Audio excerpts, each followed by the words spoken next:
আমরা সমুদ্রে নেমে গেছি সবাই। সমুদ্রে কখন দিয়ে প্রায় 4 ঘন্টা ধরে স্নান করে যাচ্ছি আমরা। এবার বাড়ি যাবো পরে। আর ওরা 3 জনে মিলে আমাদের নেয়নি, একা একা গিয়ে পরে দূরে স্নান করছে। আর ঢেউগুলোকে দেখো, কি সুন্দর সুন্দর ঢেউ আসছে এখানে, সত্যি। আর ওই যে ওরা ওখানে দৌড়ে বেড়াচ্ছে, তোমার এখানে আমরা সমুদ্র। ওয়াও, ভিউ খুব সুন্দর লাগছে। আমরা এটা এখানে এসেছি মন্দারমণিতে। মন্দারমণিতে এসে সমুদ্রে চলে মানে সমুদ্রে স্নান করতে চলে এসেছি।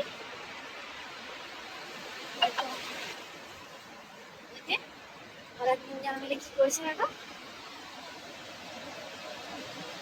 সবাই প্রচুর এনজয় করছে। মামা আর আমি এখানে দাঁড়িয়ে আছি।